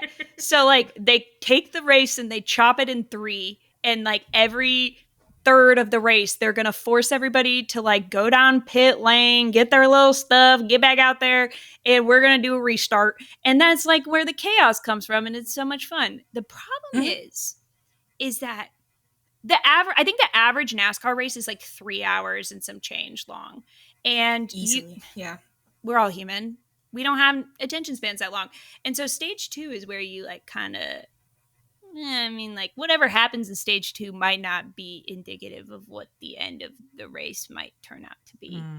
And you get like a little bit of, NASCAR happens. It's that time of day. The sun is setting right outside your window, and maybe your bed is like right in that sun, and you're feeling like maybe we could close our eyes a little bit.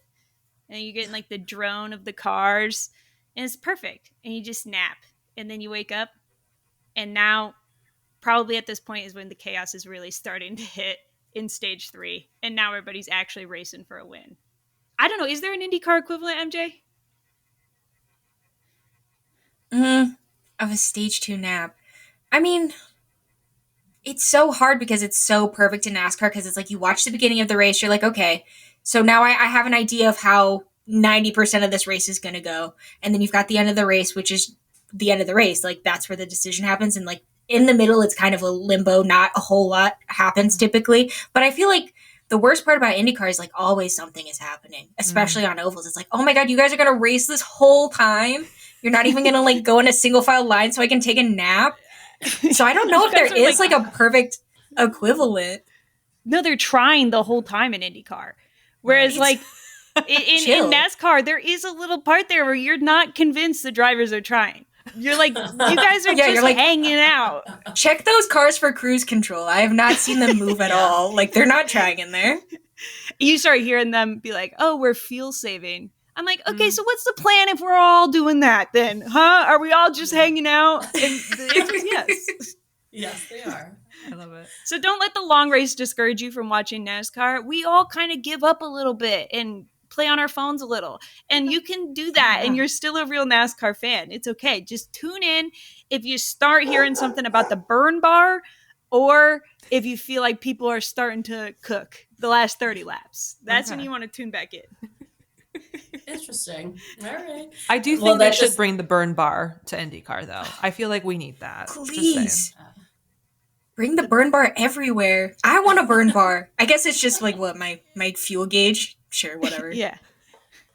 I want to know how much gas Scott Dixon has at all times. I'm just saying. Yes. That's all I want to know. Please. I want to see the man do it in real time. So. Right. That would be right, because he's the master fuel saver. So that's I would like that. That is something NASCAR does so good on their broadcast that I wish IndyCar would be better about, is that they're like usually pretty good at explaining what fuel saving really looks like for like newer fans. Like they will straight up like take you into the car and be like, this is how they're braking differently. Here's how they're like getting on the throttle differently. And here's how they're exiting and entering the corners differently to save fuel. Whereas in IndyCar, I feel like it's more of like I don't know, Scott Dixon does some sort of black magic, and then we all like just take his word for it. He says he's got 3 more laps in him, and then we just figure it out at the end if that's true. And like I don't know what Scott Dixon is doing differently than everyone else. Mm-hmm. to do that. I just am like, I don't know. It's Scott Dixon. I guess he just does that. Doing Scott Dixon things. For sure. Oh, that's awesome. So earlier we had talked about the Phoenix race, right? Yeah. So what are your thoughts about the IndyCar and NASCAR partnering at Phoenix to do over that weekend? Do you think there's going to be a lot of NASCAR fans that are going to start watching IndyCar? What are your thoughts about it? I'm very hesitant on this NASCAR IndyCar weekend. They haven't even acknowledged that it is a NASCAR IndyCar weekend. I have a lot of people who are in my comments like, oh, I didn't know there was a NASCAR race that weekend. I'm like, yeah, well, you wouldn't. But I think I'm almost nervous at this like lack of promotion. And I know it's early and everyone's like, well, NASCAR's still doing playoffs. And I was like, well, the marketing team is not in the car, but like, sure.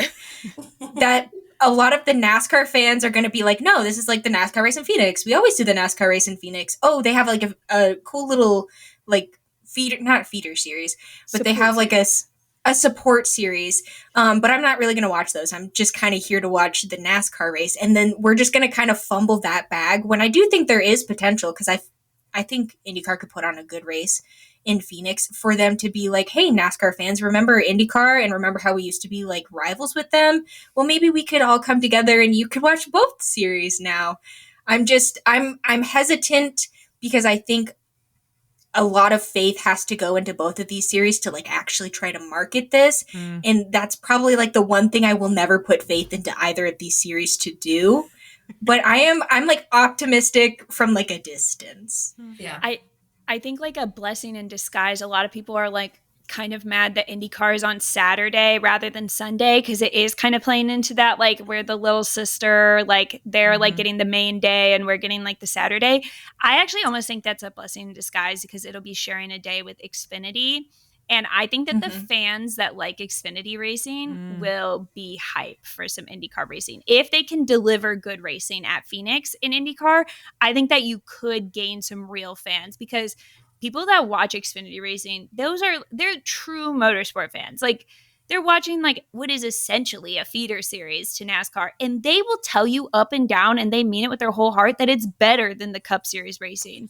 And like in some ways it is. They just like overtakes out the wazoo. They like it when people are like out there hungry for a win. And if IndyCar can like show a performance like that, there could be some people that become lifelong fans from accidentally watching it before the Xfinity race, if that's what happens. Yeah. And whereas the Cup Series, I mean, Cup Series fans, I hope that they're not listening. They like to... Probably not. You're fine. Probably not. Yeah.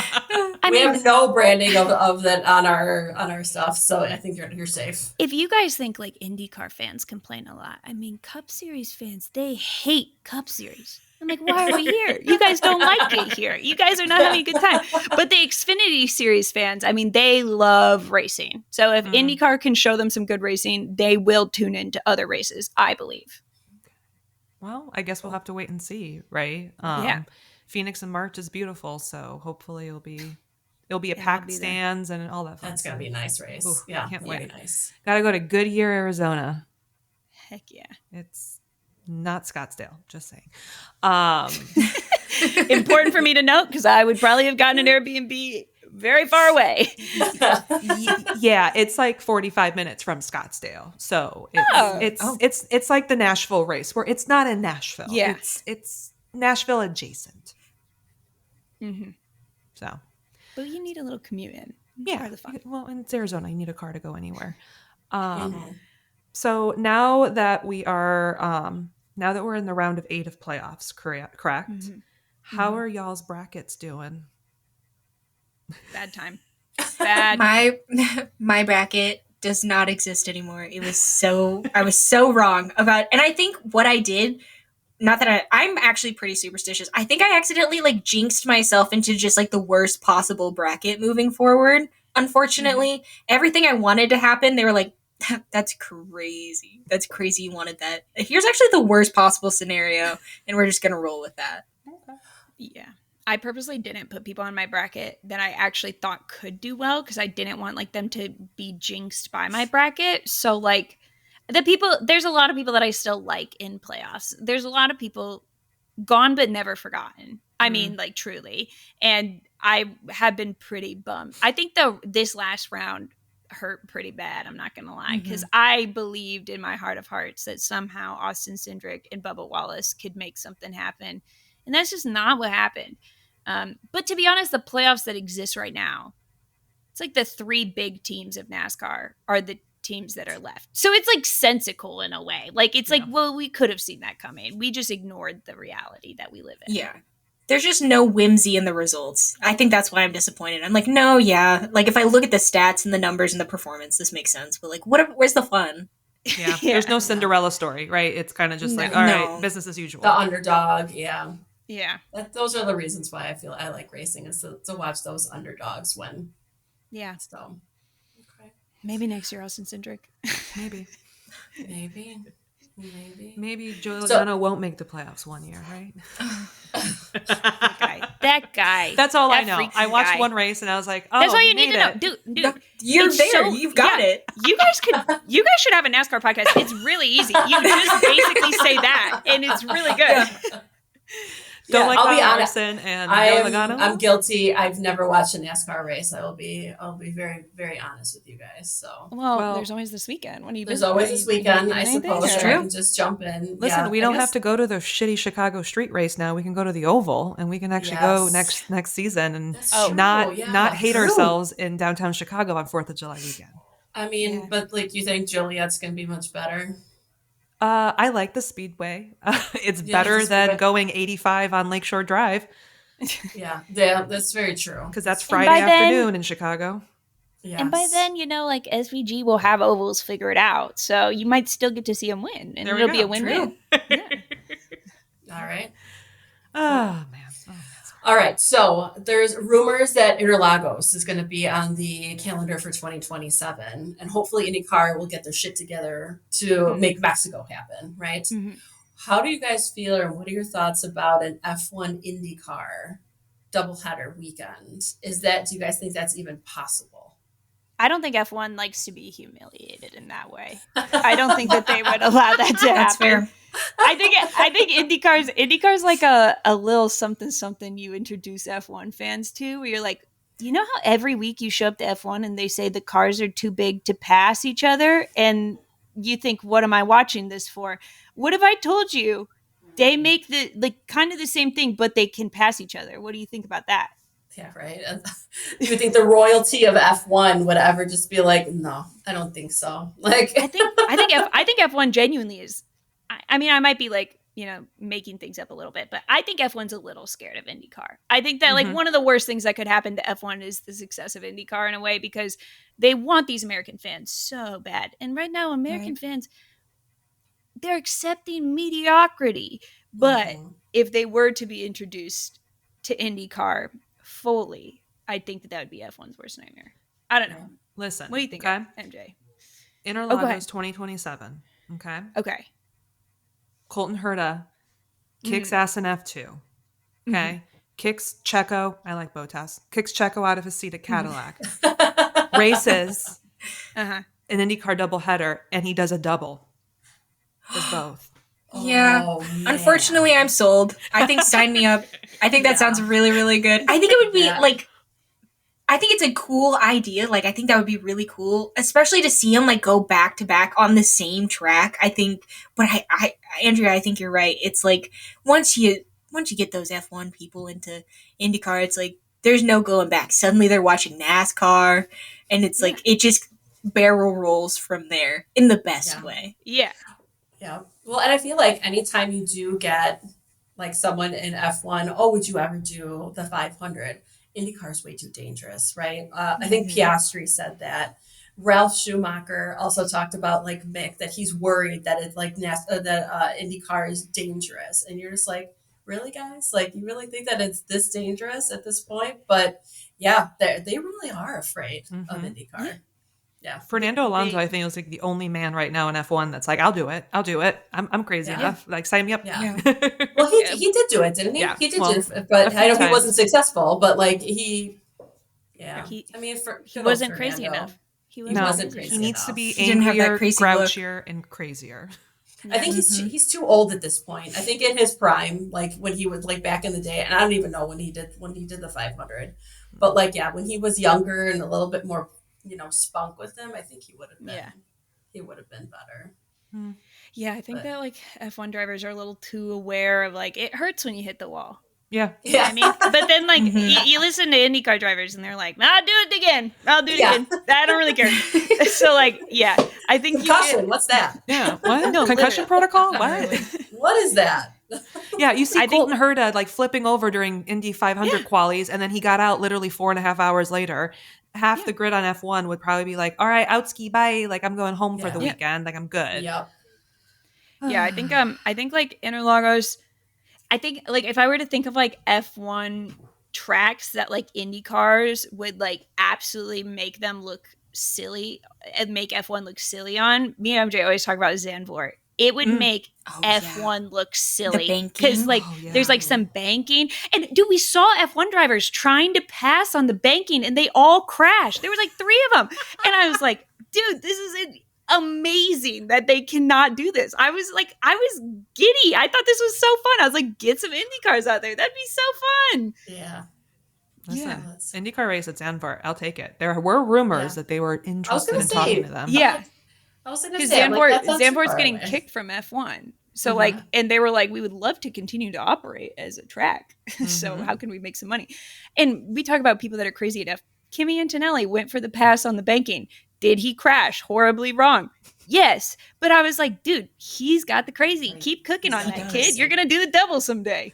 By the double, I mean Canadian GP and Indy 500.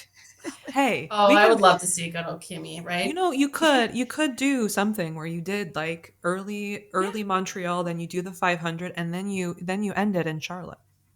Again, they have to do the triple. Right? They have to be young to do this. Like they say that your brain doesn't fully develop until you're 25. We got to have drivers that are younger than 25 that are doing this because they're going to make that stupid decision. Yeah. So. Yeah. We can't let them be too aware of how dumb it is. Right. Exactly. Okay. So the next section, we're calling these hot laps. So these are going to be the first thing that comes to your mind, questions and answers. Okay. So we'll start off really, really simple just to get, the juices flowing. And then each question we'll wait for both of you to respond. Okay. Okay. So we're both going. So you ask question and then beep, beep. Okay. Who wants to go first? Do you want to go first, MJ? We got to have a system or else it's not going to be very fast. Okay. Yeah, I can. Yeah, okay. Yeah, I'll go first. Yeah, we'll do that. Okay. All right, let's do this. There's no rhyme or reason here. Okay. No rhyme or reason. All right, Milena, so go. What are your top 3 must-haves in your bag during a race weekend? Oh, that's good. SPF, obviously. Andrea introduced me to like the little like foldable fans. I think that's a must-have. And then hearing protection. I do all of those 3, so I'll switch it up. I always have laps down business cards. I believe very firmly in business cards. Lost art, love business cards. I also think you gotta have a chafe stick. Like, what the freak? Yeah, you gotta have a chafe stick. Oh, yes, you are right. My other one that I always have is I have a tripod that you can film like vertical and horizontal. You just got to like flip your phone and I don't know, content creator tings. I have shaky hands, so I got to have a tripod. All right. Awesome. Okay. Love it. Okay. Next question. So last year you all had chosen Halloween costumes for F1 drivers. So we have selected a random group of Indy 500 or Indy car drivers from 2025, and each of you have your own different drivers. So I'll go through each of them, and you can assign a Halloween costume for them. Okay.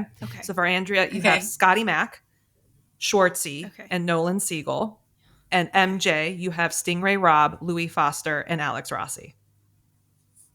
Oh, that's a crazy combination of drivers.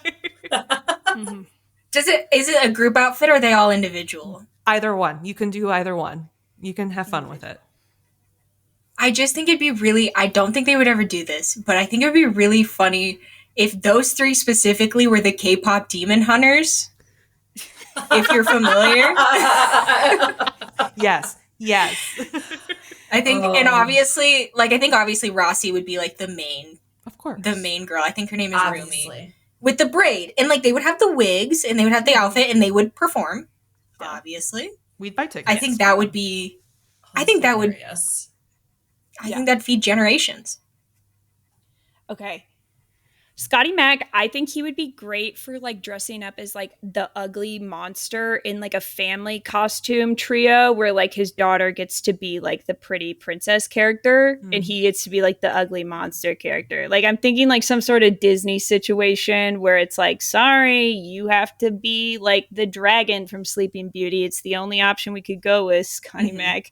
Robert, I think Schwartzy is like would be so good for like I went to a college that was really big on Halloween and like the men would just wear like a jersey and they'd be like, it's actually a costume. And you're just like, sure. So we're lying now. Who's my third person again? I forgot my third Nolan person. Siegel. Oh, Nolan. Oh, Nolan. I think his would be like a really like niche reference from like a movie that just nerdy guys have watched. You know what I mean? Like he's like a side character from Lord of the Rings, and it's like he's having to like explain it to everyone at the party, and like they're not really getting it, and it like is kind of bumming him out a little bit. Oh, that's too funny. I love it. Okay. Love it. Absolutely love it.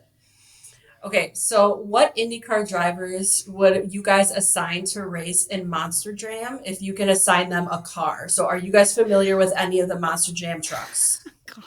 not, I know like the Unicorn and I know like Gravedigger, and I think those are my only two that I That's fine. That's really all you need to know. There's El Toro Loco. There is the dolphin. Isn't there a shark? Popsy. Yeah. There's a a shark. Oh, The what's shark's Dalmatian. name?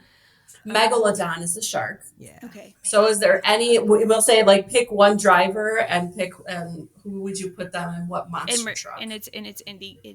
IndyCar, Mhm. yes. Okay. That's a good I question. feel like there's Monster Oh, Mutt, that's which is a dog, in case you guys want that. Monster Mutt Dalmatian was a specific Dalmatian. Can we put Felix in the shark, MJ? Yeah, I think Felix should be in the shark, but I also Willpower's got to be in a monster truck. You got to put Willpower in a monster truck. Which It's just one? which one? It's like I'm torn between. I think the Unicorn. He wouldn't do the Unicorn, so maybe like. Is it the Everybody- bowl one? Ooh, El Toro Bull. Loco. The El Toro Loco. Yes, Yes. I that think would he be- has that energy Okay. Yes. Yeah, and I think that for just like as a extra, like we gotta assign somebody to the Unicorn. to the Unicorn. Who kind of gives Marcus like Unicorn, Armstrong. but in a big way? Marcus. Oh, well, I was actually going to say Felix Rosenquist. I think the Meyer Shank Shank Boys? boys. Get him it. But Get we him in already the Unicorn. We already put Felix in the shark, Oh, we did, didn't we? Can so it's he? gonna have to be Marcus. Marcus can have Marcus in in the Unicorn. And I think Yeah. after like watching the video of him like randomly in the tutu, I think he'd do it. Yeah. Do it. He fits perfectly in that. Oh, yeah. Absolutely. Absolutely. Love it. Okay. So, continuing with the drivers, who do you think from last year's grid would do an episode of Hot Ones? And do you think that they would make it to the end without crying? Okay, who I think would do it. That's a good question. I'm like 100% positive if you ask Scotty Mac, he would do it. But he's going in knowing he's like, I'm crying on the first wing. Yeah. He's like ready. He's like, I'm ready to struggle. But I think he would make it to the end, but like it would be tears. It would be like just like he'd let it out. I think that it would be like they would they would sign Joseph up for it and not really give him the full rundown of what he's embarking on, and like it would end poorly. But like it seems like this sort of media duty that they would like shaft him with, and then they'd be like, "Why is Joseph being so mad at everybody right now?" And it'd be like, "Well, I can imagine." He's crying himself, so that's probably part of it. That's probably it. So it seems like he needs to get emotions out. So let's put him on this show. Yeah. Yeah. We just put a meeting on his calendar and he just showed up and here you go, right? Like, Although I'm curious if they're going to start shafting David with those media duty. I think 100%. part of the fun, Oh, fun of getting a young person on your team is that you get to force them to do the media things you don't want to do anymore. So like part of me, I'm thinking like, David, you're going to have a lot of things on your to-do list. You're not going to be bored. Yeah, 100%. Okay, so what would be your dream livery that you would want to see in IndyCar, and what driver would be sponsored by that? Dream livery. Well, I think. Okay, then you go first. I would love to see a laps down livery, and the only person that would drive it Sure. in my mind would be somebody that is consistently laps down. So Devlin, I got a job for you. What? We're like an hour 30 in the pod, right? We get crazy. So I'm going to put somebody in the laps down that's not laps. I mean, it's just like, that's a bummer for them. You know what I mean? Yeah. So are we breaking news that you're buying one car from Prema and having, okay, thank you. I'm so glad that we got to be the place for you to break this. Heard it here first. I'm just saying. Devlin actually has a seat. No. Yeah, dude. You want to be an IndyCar so bad, you're going to have to do it under my freaking rules, dude. Yep. Get in the laps down car. That's good. Oh, man. How do I top that? I was going to say, I think my dream livery has already happened with my dream driver. It was the Creed livery. Yeah, she was that obsessed. Was a good Like, one. I can't, besides the laps down bit, I truly can't think of a better livery or a better driver to drive a livery. Yeah. That was a good one. Yeah. I really enjoyed that one as well. So And at the Indy 500 too. Yeah. Wow. Best. Wow. Good Awesome. job. Yeah. Yeah. Whoever signed that. Like 10 out of 10. Yeah. Milena, we already talked about a Chicago street race. So do you want to go to the next question? Yes, I love this question as well. So it is Halloween season. It is witchy season. What 3 IndyCar team would you make dress up as the Sanderson sisters from Hocus Pocus? So remember, there's Sarah, Winifred, and Mary Sanderson. Winifred was the main one. Sarah was like the sassy young one, and Mary was just kind of like the frumpy. That's Penske, right? That is right. Is it, Wait, you guys are describing Penske. It's like the main one is Joseph, and then you have like the slutty young one with Love. You know what I mean? And then you got like the one that's like comedic relief. Like, what do you want from me? I don't know. That's Penske. no, that's perfect. That's genuinely perfect. That's what Roger's been working up to this whole time. That's why, of course, Will had to go because that's his master plan. Yeah. Yes. Will was never going to be a Sanderson sister. No. And he knew that. And he knew that. So. Oh, I love that. That is hilarious. That's Penske. I say the slutty young one with Love too, by the way. You know what I mean? Because it's like they were serving outfits in the movie. He calls it how he sees it, right? Yeah. Like that's exactly so. Yeah, no I think David could serve a look or two. You know what I mean? And that's what Sarah Jessica Parker was doing in the movie. I call it how I see it, folks. Yeah. Yep. 100%. Yeah. That's perfect. MJ, anyone for you? You gotta stop going first. I can't top that because the only other team with like 3 people, I'm like, I guess it's gonna be ROL. I guess Luna Foster's gonna have to be the young one, and we've got Dev, who's definitely not Winifred. I don't know. I guess that's what it's gonna have to be. I mean, you could arguably, you could say the Andretti boys. Like Right? 2025 Like- Andretti boys, yeah. 2025. Yeah, I was gonna say. Well, but then that puts Will. Or 2025, not 2026. Yeah, the past one. Yeah, so you have Kyle and Colton fighting to be who gets to be the slutty hot the young slutty one. Yeah, they're like, agreed. it can't be both of us. Well, we all know it's Marcus. Marcus is just like, it's gonna end up being me, isn't it? The tiebreaker in Andretti is like Marcus just gets whatever Kyle and Colton couldn't decide upon. So it's it's like, well, neither of you get to be the slutty hot young one now. It's Marcus. It's gonna be me. If you guys can't fight and work it out on your own, then I get to decide. He's like basically the dad in that group. Love it. Okay. So this is our last question. So we're going to be asking all of our guests this, but we are compiling a Now That's What You Call Music IndyCar driver playlist. So Marley in our last episode chose Kiffin. So Kiffin is out. But if you can pick one driver from 2025 and then pick a song, any song that best fits their vibe or style, what would it be? Vibe or style? I would say maybe not their vibe, but maybe just like the season they had. Joseph Newgarden, the song that's I Get Knocked Down by Chumbawamba. Love it. Good. Sorry. That's a What? great one. I like that. Are you not familiar with Chumbawamba? No. You're not? Oh. No, I'll have to dig My into millennial the heart is discography. breaking right now. I'm like, I got Who is this girl? vivid memories with that song. I'm sorry. Right? What? Well, I mean, Alex Pillow and Crazy Frog. I mean, it's, yeah, That's a good one. he's clearly in love with that song.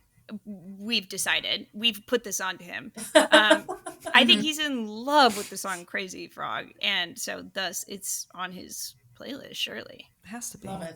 It's on Yes, repeat yeah. at his house. Just it plays. Yeah, I'm on sure repeat. that's what he's 100%. listening to in the car too. Right now, When like he's right not now. talking to the guys on the radio, that's what he's listening to. Yeah. Everybody's got a song that pumps them up, and his Yeah, is for Crazy sure. Frog. For sure. Love it. So, well, you guys have been an absolute blast. MJ, Andrea, thank you so much for being on the show with us. Do you guys want to go ahead and plug your podcast information? And let us know how people can listen to you. So we're on any streaming that y'all get your streaming at. We're at Laps Down Pod. Laps is plural. You're not just one lap down, you're several laps down. Laps. We're also the same on Instagram and TikTok. And we post every Tuesday. We talk about F1, IndyCar, and NASCAR. And then we have our bonus motorsports of IMSA or supercars or Formula E or whatever's cooking. And we also include timestamps on YouTube if you don't care about all those series and you just want to listen to one or two. So you can check us out there. And thanks for having us on, guys. I mean, this has been such a we always talk about like in IndyCar, it's all about the brunette girl gang podcasts are happening right now. Everybody needs you guys gotta find another brunette gal and you gotta start an IndyCar podcast. It's all the rave these days. So it was so fun. You know, we were talking maybe we could do like a brunette switch sometime. You know what I mean? Like we could throw the Podium Pop girls in and we could just like shuffle us around and see what combinations we come up with. I love that. I love it. That's gonna be like that's like an April Fool's kind of situation that I feel like we should do that. Yes. Yeah. Love it. Yeah. Well, thank you so much for being on. And if you want to hang out and listen to us here at Lap It Like It's Hot, you can follow us on all streaming as well at Lap It Like It's Hot. And we're on socials as well as Lap It Like It's Hot. And thank you so much for listening, everyone. And thank you again for being here. This was awesome. Thanks, guys. So fun. Thank you. Thanks, guys, so much.